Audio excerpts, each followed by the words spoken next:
Question लिखे हुए हैं यहाँ पे I1, I2, I3, आपको इन तीनों को सॉल्व करना है। चलो स्टार्ट हो जाओ महारथी, और वन बाय वन डिस्कस करके कि किस क्वेश्चन को कैसे सॉल्व करना है। पहले इसके लिए हम लोग बात करेंगे, फिर उसके बाद वन बाय वन क्वेश्चन को सॉल्व करेंगे। अब इन तीनों में से ये बताओ कि सबसे सिंपल किसको सॉल्व करना है, जो सबसे इजी लग रहा है आपको। 1, 2, 3 में से I1, I2, I3 में से कौन है जो सबसे सिंपल है सॉल्व करना? इसको, इसको या फिर इसको। और ये बहुत कमाल के इंटीग्रल है, बहुत बार बार यूज़ होते हैं, इनके रिज़ल्ट, इनका एप्लीकेशन ये आपको पता होना चाहिए। हाँ ओके, थर्ड वाले को देखो, I3 जो लिखा हुआ है मेरे पास, what is I3? x upon 1 plus x to the power 4 dx, 0 to infinity. कितने लोगों को दिख गया कि x टू द पावर 4 को मैं क्या लिखूंगा?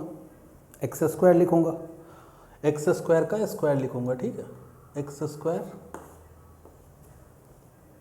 का स्क्वायर, ठीक है, एक्स टू द पावर 4 को लिख सकते हैं। अब जैसे ही आपने इसको ऐसा लिखा तो ये दिख गया होगा कि एक्स स्क्वायर का डेरिवेटिव ऊपर में लिखा हुआ है। इंटीग्रेट करने का सबसे आसान तरीका क्या होता है, बोलो? हाँ, इंटीग्रेट करने का सबसे आसान तरीका डिनोमिनेटर का डेरिवेटिव न्यूमरेटर में मिल जाए। सो अगर मैं एक्स स्क्वायर को थोड़े टाइम के लिए अगर मैं वाई बोलता हूँ तो ये क्या हो जाएगा? 2x dx equal to dy, this implies x dx equal to 1/2 dy। ये क्लिक कर गया सबको? तो जब भी आप कुछ सब्स्टिट्यूट करते हो तो आपको क्या करना चाहिए, बोलो? उसी समय आपको लिमिट भी चेंज करना चाहिए, क्योंकि लिमिट क्या आएगा? न्यू वेरिएबल का आएगा। तो देखो लिमिट में तो यहाँ प्रॉब्लम नहीं है, एक्स के प्लेस पे रखा 0, तो एक्स स्क्वायर 0, तो y का वैल्यू क्या आ जाएगा? लोअर लिमिट 0, और फिर रखा क्या? इन्फिनिटी, तो y का अपर लिमिट भी क्या आ गया? इन्फिनिटी। तो ये इंटीग्रेशन आ जाएगा अपने पास 1/2 0 to infinity dy upon 1 plus Y square. अब याद करो ये किसका फॉर्मूला लिखा हुआ है, ये किसका इंटीग्रेशन लिखा हुआ है? 1/a² प्लस एक्स स्क्वायर का इंटीग्रेशन क्या होता है? 1/a tan inverse x/a। ए की जगह पे क्या है? 1 है, तो this is tan inverse of y limiting value 0 to infinity, तो दिस इज 1/2, और tan इनवर्स इन्फिनिटी का वैल्यू क्या आ जाएगा? π/2, और tan इनवर्स 0 का वैल्यू क्या आएगा? 0, सो दिस इज π/2। तो इसका वैल्यू क्या आ गया आपके पास? सिंपली π/4। तो ये इंटीग्रेशन I3 किसके इक्वल है? इसका वैल्यू क्या आ रहा है? π/4। अब देखो इसका वैल्यू तो अपने को पता है, ये भी स्टैंडर्ड इंटीग्रेशन है, बार बार जेई वाले इस टाइप का पूछ लेते हैं आपसे। अब नेक्स्ट इस पे आओ, इस क्वेश्चन को देखो क्या लिखा हुआ है? 0 to infinity X square upon 1 plus x to the power 4। इसको इंटीग्रेट करने का मेथड क्या है? इसको इंटीग्रेट करने का मेथड है कि हम लोग क्या करेंगे? डिवाइड वगैरह करके कॉमन लेके करेंगे। बट यहाँ पे मैं ये आपको दिखाना चाह रहा हूँ कि इस इंटीग्रेशन और इस इंटीग्रेशन दोनों को हम लोग यूज़ करके कैसे इंटीग्रेट करेंगे। ओके, तो पहला तो मैं आपको ये बताना चाह रहा हूँ कि ये इंटीग्रेशन और ये इंटीग्रेशन कैसा लिखा हुआ है? इक्वल लिखा हुआ है। पहली बार में आपको दिखेगा नहीं, बट अभी मैं आपको दिखाता हूँ। देखो कभी भी लिमिट अगर 0 टू इन्फिनिटी हो, ये लिख लो कि लिमिट क्या हो? 0 से इन्फिनिटी हो। कभी भी लिमिट कैसा दिख जाए? 0 से इन्फिनिटी। तो आप ये ट्राई करो कि जो x है, x की जगह पे क्या सब्स्टिट्यूट कर दिया? 1/y या फिर 1/z, 1/t, जो भी आप सब्स्टिट्यूट करना चाहते हो। आप जैसे ही इसको सब्स्टिट्यूट करोगे तो उसका एडवांटेज क्या होगा? उसका एडवांटेज ये होगा कि जो लिमिट है, लिमिट का ऑर्डर क्या हो जाएगा? चेंज हो जाएगा। जैसे कि 0 टू इन्फिनिटी था तो क्या हो जाएगा? इन्फिनिटी टू 0 हो जाएगा, ठीक है। और ये तो सब लोगों को पता है कि ये जो 0 लिखा हुआ है कैसा 0 लिखा हुआ है? 0 प्लस लिखा हुआ है, ठीक है। अब देखो यहाँ पे क्या किया कि मैंने सब्स्टिट्यूट किया x के प्लेस पे 1/t, तो एडवांटेज क्या होगा? डिफरेंशिएट कर दिया तो dx इक्वल टू क्या हो जाएगा? dx इक्वल टू आपके पास आ जाएगा -1/t² dt। यहाँ तक सही है? अब क्वेश्चन पे आ जाओ। अच्छा, x के प्लेस पे जब मैंने 0 रखा तो t का वैल्यू क्या क्या आया होगा? इन्फिनिटी। और x के प्लेस पे जब मैं इन्फिनिटी रखूँगा तो t का वैल्यू क्या आएगा? 0 आएगा। तो लिमिट आ गया आपका इन्फिनिटी टू 0, एक्स के प्लेस पे क्या आ जाएगा 1/t² divided by this is 1 + 1/t x equal to 1/t। ठीक है, तो इसका वैल्यू क्या आ जाएगा अपने पास, इसका वैल्यू आ जाएगा t²। So t² means what, this is t का power 4, so this is t4 and dt का वैल्यू क्या आ जाएगा -1/t² dt। देखो यहाँ तक किसी को कोई प्रॉब्लम? कुछ नहीं किया मैंने, जस्ट क्या रखा है, वैल्यू रखा है। x के प्लेस पे क्या रखा है 1/t, तो 1/t का स्क्वायर, dx के प्लेस पे क्या रखा है -1/t का स्क्वायर, 1 एज इट इज़, और x के प्लेस पे क्या रखा है 1/t का power 4, so this is 1/t⁴। अब सिंपली देखो न्यूमरेटर और डिनोमिनेटर में क्या आ रहा है, अच्छा ये माइनस है, ये माइनस इंटीग्रेशन के बाहर आएगा, तो सबको पता है कि इंटीग्रेशन का एक प्रॉपर्टी है, माइनस आया तो क्या होगा, लिमिट का ऑर्डर इंटरचेंज हो जाएगा, a to b है तो क्या हो जाएगा b to a हो जाएगा, तो ये माइनस क्या करेगा, लिमिट को बैलेंस कर देगा, दिस इज 0 to इन्फिनिटी, और ये आ जाएगा 1/t का power 4 divided by t⁴ + 1 divided by t का power 4, t⁴ cancel, of course dt तो चल ही रहा है, बच्चों वाली बात है, dt तो आप जानते ही हो कि dt तो लिखना ही है। तो ये इंटीग्रेशन जो आ रहा है, इंटीग्रेशन मेरे पास क्या आ रहा है, मैं इंटीग्रेशन में इंटरेस्टेड हूँ, इंटीग्रेशन क्या आ जाएगा 0 to इन्फिनिटी 1/t⁴ + 1 dt। और ये कितने लोगों को दिख गया कि t क्या है, डमी वेरिएबल है, प्रॉपर्टीज ऑफ डेफिनेट इंटीग्रल, तो t के प्लेस पे अगर मैं x रखता हूँ तो इंटीग्रेशन में चेंज नहीं होता है, तो ये क्या लिखा 1/x⁴ + 1। तो देखो ये दूसरा इंटीग्रेशन वही तो लिखा हुआ है 1/x⁴, यहाँ तक सही है, यहाँ तक किसी को कोई प्रॉब्लम नहीं है। तो यहाँ से हम लोगों ने क्या कंक्लूड किया, ये आपका I1 था और ये मैंने आपको क्या दिखा दिया, I2 दिखा दिया। तो अब हम लोगों ने ये कंक्लूड कर लिया कि I1 का वैल्यू क्या है, I2 के इक्वल है, और I1 I2 के इक्वल है, तो इसका मीनिंग क्या हुआ, दोनों का लिमिटिंग वैल्यू सेम है, ओके। और इंटीग्रेशन में आपको पता है कि लिमिटिंग वैल्यू सेम है, तो हम लोग क्या कर सकते हैं, ऐड कर सकते हैं, बोलो जोर से बोलो, हाँ लिमिट का वैल्यू अगर सेम है तो हम लोग ऐड कर सकते हैं इंटीग्रेशन को। दोनों को ऐड किया तो एडवांटेज क्या होगा, ऐड करोगे तो क्या आ जाएगा x² + 1 डिवाइडेड बाई डिनोमिनेटर तो सेम है, तो 2i1 का वैल्यू क्या आ रहा है 0 to infinity x² + 1 divided by x⁴ + 1 dx। अब मुझे ये बताओ तुम कि इसको कैसे इंटीग्रेट करते हैं। हाँ, इस इंटीग्रेशन को कैसे इंटीग्रेट करें, इसको इंटीग्रेट करना है मेरे को। हम लोग इसके लिए बहुत डिस्कस कर चुके हैं, पहले से बहुत डिस्कस किया है। हाँ, ये इंटीग्रेशन सबको पता होना चाहिए कि कैसे इंटीग्रेट करते हैं, किस तरह से इंटीग्रेट करें। मैं फिर से बोल रहा हूँ, इंटीग्रेट करने का सबसे आसान तरीका क्या है, नीचे वाले का डेरिवेटिव आ जाए, ऊपर में डिनोमिनेटर में जो लिखा हुआ है उसका क्या आ जाए, डेरिवेटिव आ जाए। तो इस टाइप का क्वेश्चन जब भी रहेगा तो इसमें थॉट ये है कि ऊपर नीचे क्या करो, x² से डिवाइड करो। क्यों डिवाइड करो, डिवाइड करने का एडवांटेज ये होगा कि न्यूमरेटर में अगर मैंने x² से डिवाइड किया तो ये क्या आ जाएगा 1 + 1/x², डिनोमिनेटर में क्या आ जाएगा x² + 1/x² dx। जब भी आप ऐसा डिवाइड करोगे तो आपके पास ऐसा सिचुएशन होगा, उस सिचुएशन में आप क्या कर सकते हो, इसका डेरिवेटिव सोचते हैं हम लोग ऐसा कि क्या हो जाए, कि इसका डेरिवेटिव क्या हो जाए, ये हो जाए।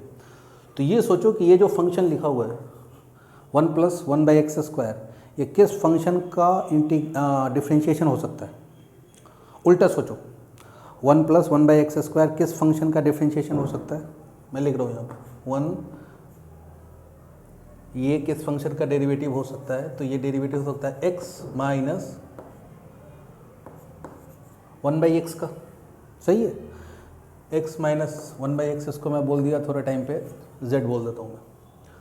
तो इसको अगर डिफ्रेंशिएट करोगे विथ रिस्पेक्ट टू x तो ये क्या जाएगा 1, और 1/x का डेरिवेटिव क्या हो जाएगा, माइनस माइनस ये प्लस हो जाएगा, और 1/x एक्स स्क्वायर, 1/x का डेरिवेटिव क्या होता है -1/x², okay, dx this is dz, यहाँ तक सही है?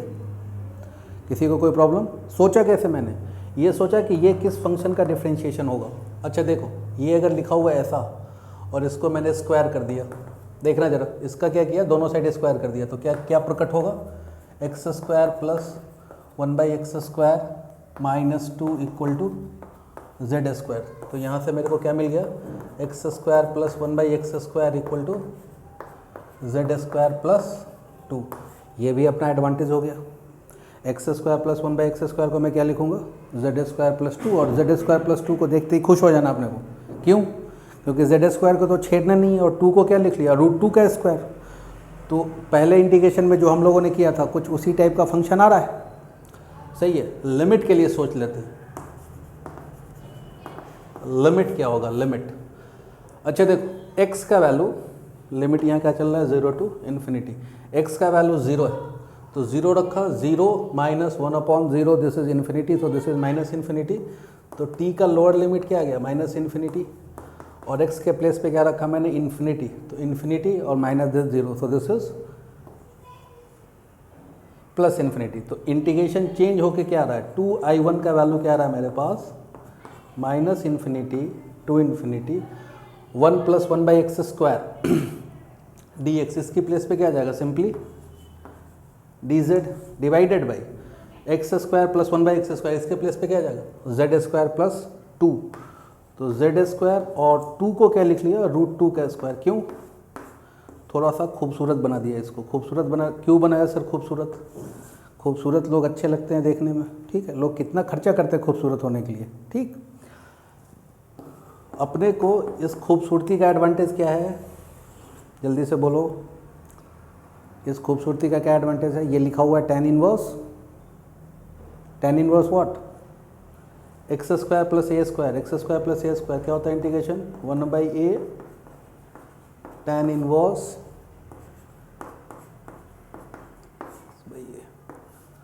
सो लिमिटिंग वैल्यू कहाँ से आ रहा है, -इन्फिनिटी टू, इसको इरेज कर देता हूँ, -minus infinity to infinity, so this is 1/√2, और ये आ जाएगा tan inverse infinity minus tan inverse minus of infinity, तो दिस इज 1/√2, और tan इनवर्स इन्फिनिटी क्या होता है, π/2 minus tan inverse minus infinity minus of π/2, minus minus plus π/2, so 1/√2, और π/2 और π/2 क्या हो जाएगा, पाई। ये किसका वैल्यू आ गया अपने पास, 2i1 का वैल्यू आ गया। मेरे को क्या चाहिए, मेरे को चाहिए i1, तो यहाँ से मैं इसको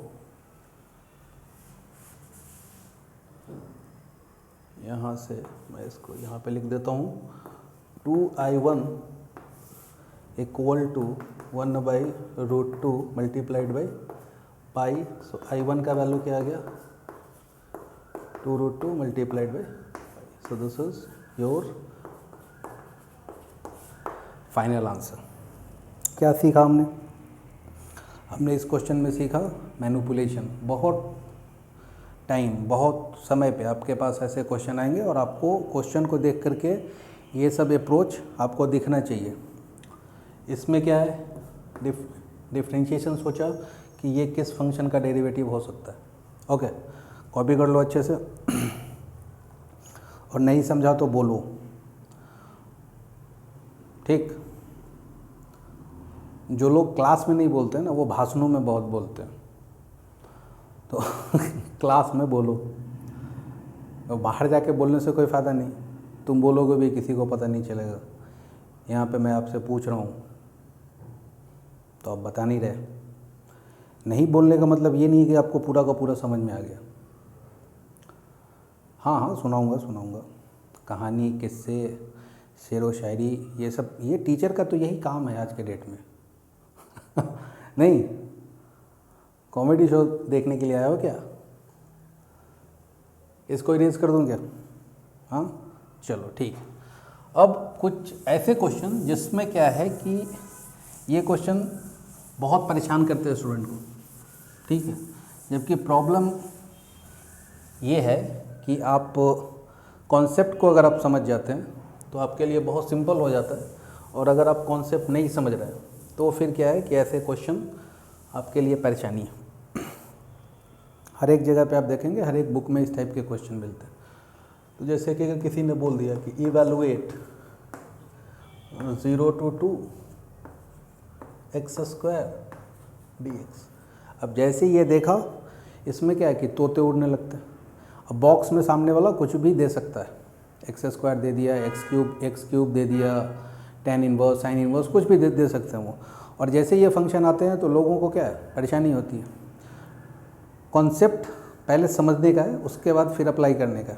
अब जैसे देखो कि एक्स स्क्वायर लिखा हुआ है और ग्रेटेस्ट इंटीजर आपको पता है कि ये क्या है, डायरेक्टली इंटीग्रेट तो होगा नहीं। जब जब इंटीजर आएगा तो ये फंक्शन कैसा है, डिसकंटिन्यूअस होता है। तो डिसकंटिन्यूअस जब इंटीजर आएगा, मतलब एक्स स्क्वायर की जगह पे जब जब इंटीजर आएगा तब ये इंटीग्रेशन क्या होगा, ब्रेक होगा। तो अपने को ब्रेक करने आना चाहिए।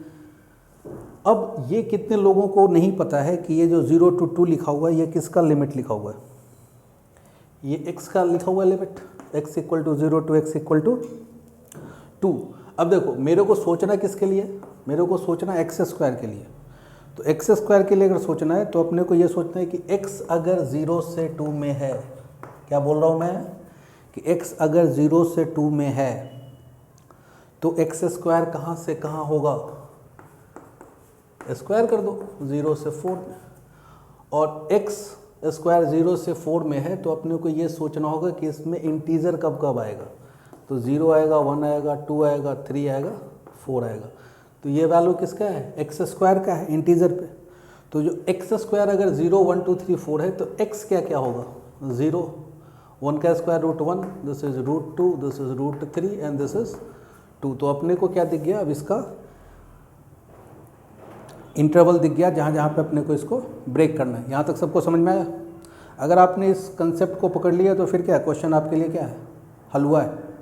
अदरवाइज तो आपको पता ही है, बचपन में बहुत ख्वाहिश होती है लोगों की, कर लो दुनिया मुट्ठी में, ठीक। और अच्छे अच्छे गाने गाते हुए लोग 10th से 11th में आते हैं, 11th से 12th में आते हैं। और फिर धीरे धीरे जब सिलेबस थोड़ा सा अपने इसमें आता है, ओरिजिनल फॉर्म में आता है, तो फिर क्या लोगों को दिक्कतें होती है। दिक्कत यह है कि हमने कंसेप्ट को ढंग से नहीं समझा। कंसेप्ट आप नहीं समझोगे तब तक आपको प्रॉब्लम होता रहेगा, ठीक है। तो अभी अब देखो कि क्या है कि 0 से 1, 0 से 2 है ये, तो ये कहाँ कहाँ ब्रेक होगा। पहले इसको तो क्या है, थोड़ा सा हम लोग इसको क्या करें, इसको ऐसे लिख लेता हूँ मैं, इंटीग्रेशन का ब्रेकअप लिख लेता हूँ। तो देखो पहला तो आएगा 0 से 1, लिख दो। फिर क्या है 1 से √2, ये किसका चल रहा है, x का चल रहा है। फिर √2 से √3 और फिर √3 से 2। तो ये किसका वैल्यू है। अब देखो x अगर 0 से 1 में है तो एक्स स्क्वायर कहाँ से होगा, सोचो। x अगर 0 से 1 में है तो एक्स स्क्वायर क्या होगा, वो भी 0 से 1 में होगा। और 0 से 1 का कोई भी जो नंबर है उसका ग्रेटेस्ट इंटीजर क्या होता है, 0 होता है। 0 से 1 का ग्रेटेस्ट इंटीजर 0। 1 से √2, x अगर 1 से √2 में है तो एक्स स्क्वायर कहाँ से है, 1 से 2 में है। देखो x अगर 1 से √2 में है तो एक्स स्क्वायर कहाँ से है, एक्स स्क्वायर कहाँ से कहाँ जाएगा, 1 से 2 में। तो x अगर 1 to √2 में है तो एक्स स्क्वायर कहाँ पे है, 1 से 2 में है। तो 1 से 2 का ग्रेटेस्ट इंटीजर 1 होता है। √2 से √3, x अगर √2 से √3 में है तो एक्स स्क्वायर कहाँ से है, 2 से 3 में। तो 2 से 3 का ग्रेटेस्ट इंटीजर क्या होगा, 2। और फिर √3 से 2 में, x अगर √3 से √2 में है तो एक्स स्क्वायर कहाँ से कहाँ है, 3 से 4 में। तो 3 से 4 का ग्रेटेस्ट इंटीजर क्या आ जाएगा, 3dx। अब इसको इंटीग्रेट करना बहुत सिंपल है, ये तो 0 हो जाएगा, रहने दो। अच्छा कांस्टेंट है तो कांस्टेंट को बाहर रखो और इंटीग्रेशन क्या आ जाएगा, डिफरेंस ऑफ लिमिट √2 - 1 प्लस यहाँ पे क्या है 2 को बाहर रखो, फिर क्या आ जाएगा डिफरेंस ऑफ लिमिट √3 - √2। 3 को बाहर रखो, डिफरेंस ऑफ लिमिट तो 2 - √3। अब इसके बाद तो कर लोगे नहीं, मैं ही कर दूँ? सर आपने क्वेश्चन दिया है तो सारा क्वेश्चन आप ही को सॉल्व करना होगा।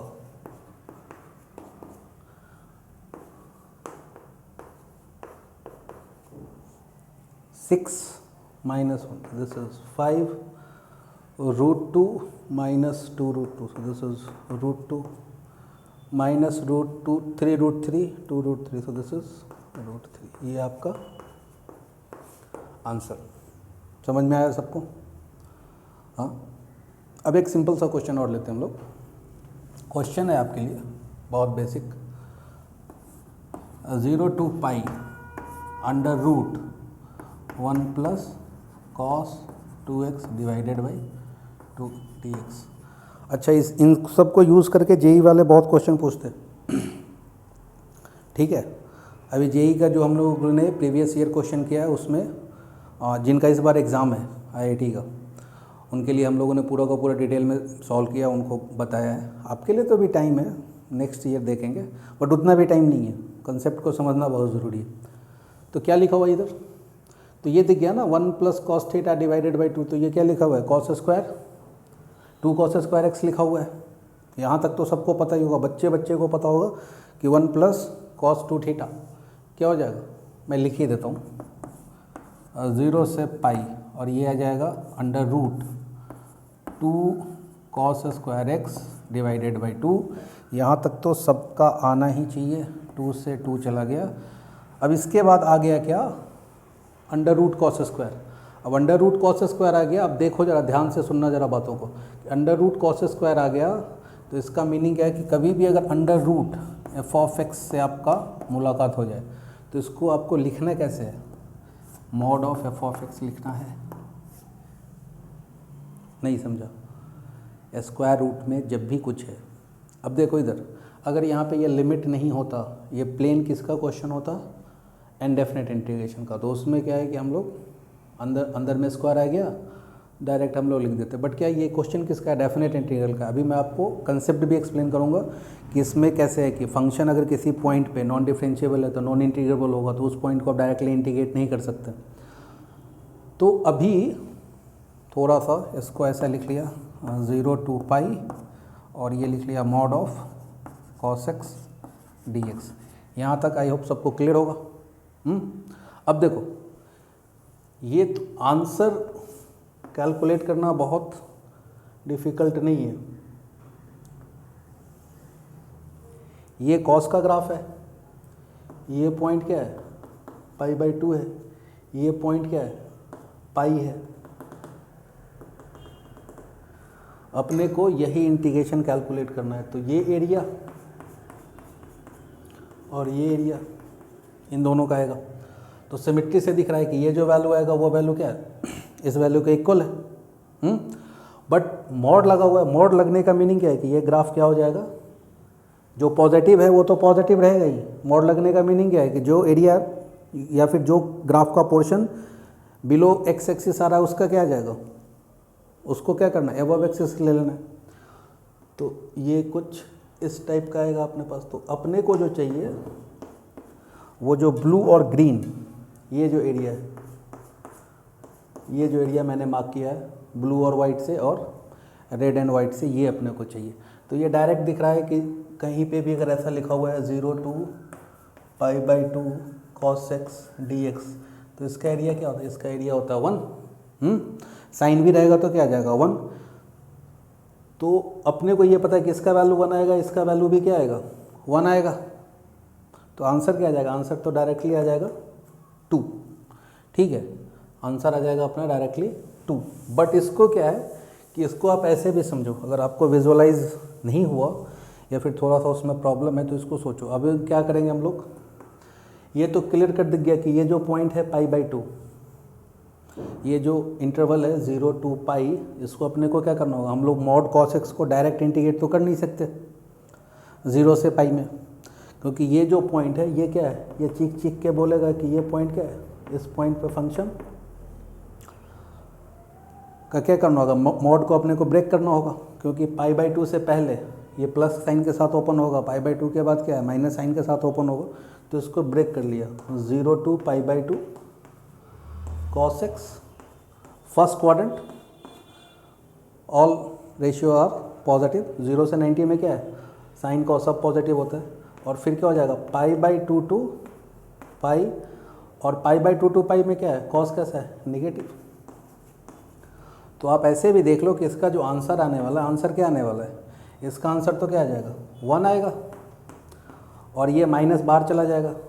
अब π/2 से पाई, अब देखो इधर π/2 से पाई, मैंने बोला था कि ये वाला वैल्यू आएगा, ठीक है, π/2 से पाई में ये वैल्यू आएगा। सिमेट्री से दिख रहा है कि वैल्यू सेम ही आएगा, 1 ही आएगा, बट क्या है कि ये माइनस साइन जो है वो क्या करेगा, minus of -1, so this is 2। Again answer क्या आ गया,